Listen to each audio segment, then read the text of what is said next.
తెలంగాణ మహిళల రక్షణ కోసం మహిళా కమిషన్ పనిచేస్తుందన్నారు మంత్రి పొన్నం ప్రభాకర్. మహిళా హక్కుల కోసం గద్వాల విజయలక్ష్మి రక్షణ కవచంలా ఉంటారన్నారు. తెలంగాణ మహిళా కమిషన్ చైర్పర్సన్ గా బాధ్యతలు స్వీకరించారు గద్వాల విజయలక్ష్మి. ఈ కార్యక్రమానికి ప్రభుత్వ సలహాదారు కె కేశవరావు హాజరయ్యారు. గద్వాల విజయలక్ష్మిని మంత్రులు వివేక్, పొన్నం, ఎంపీ అనిల్ కుమార్ యాదవ్ అభినందించారు. ఇటీవల విజయలక్ష్మిని ప్రభుత్వం మహిళా కమిషన్ చైర్పర్సన్ గా నియమించింది. సభ్యులుగా ఉద్యమకారులకు ప్రియారిటీ ఇచ్చింది. చాకలి ఐలమ్మ మనవరాలితో పాటు శ్రీకాంతాచారి తల్లి శంకరమ్మని విమెన్ కమిషన్ లో చోటు కల్పించింది.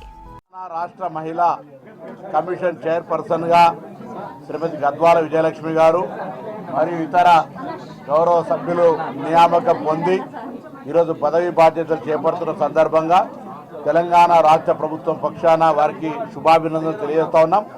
తప్పకుండా తెలంగాణ మహిళా కమిషన్ తెలంగాణ మహిళల హక్కుల కోసం, తెలంగాణ మహిళల సంరక్షణ కోసం, వారి అభివృద్ధి అభ్యున్నతి కోసం అహర్నిశలు కృషి చేస్తుందనేటువంటి మాటని సందర్భంగా మనవి చేస్తూ, మరి గద్వాల విజయలక్ష్మి గారు గతంలో మేయర్గా పనిచేసిన అనుభవము, కుటుంబ నేపథ్యము, క్రమశిక్షణతో మహిళల హక్కుల కోసం ప్రభుత్వం ద్వారా రావాల్సినటువంటి అనేక అంశాలను సాధించుకోవడంతో పాటుగా బాహ్య ప్రపంచంలో కూడా వారి హక్కులకు ఎక్కడ విఘాతం కలగకుండా చూసే విషయం లోపల మహిళా కమిషన్ ఒక రక్షక కోటలాగా కవచంలాగా ఉంటుందని ఉండాలని ప్రభుత్వం భావిస్తూ ఉంది.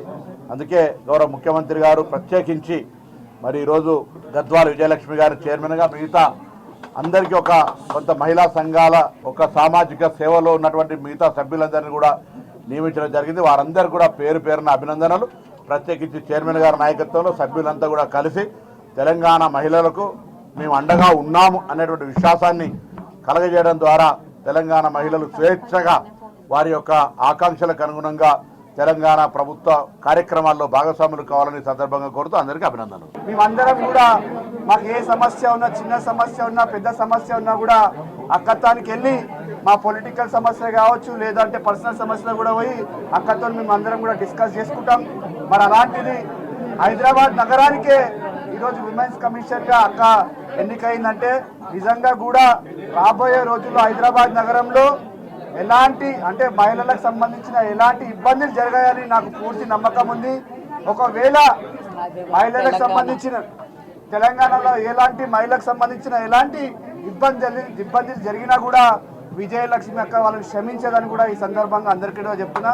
మనము ఏ విధంగానైతే హైదరాబాద్ని అభివృద్ధి చేసుకున్నామో మరి ఇప్పుడు విజయలక్ష్మి అక్క తెలంగాణ రాష్ట్ర ఉమెన్స్ కమిషన్ చైర్మన్గా బాధ్యతలు తీసుకుంటుంది కనుక రాబోయే రోజులలో అందరూ జాగ్రత్తగా ఉండాలి. మహిళల పట్ల ఏదైనా మిస్బిహేవ్ చేసినా, ఎలాంటి యూటీస్ చేసినా, ఎలాంటి మిస్బిహేవ్ యాక్టివిటీస్ చేసినా కూడా మీరందరూ అనుకుండొచ్చు విజయలక్ష్మి అక్క కాదు, జేజమ్మ ఈజ్ హియర్. మీ అందరికీ కూడా స్ట్రిక్ట్ గా పనిష్ చేస్తుంది. వారితో పాటు సభ్యులందరూ కూడా చాలా సీనియర్ సభ్యులు, వాళ్ళు చాలా సంవత్సరాల నుంచి కూడా పొలిటికల్ ఫీల్డ్లలో పనిచేస్తున్నారు. వాళ్ళకు కూడా ఫీల్డ్లో చాలా అవగాహన ఉంది.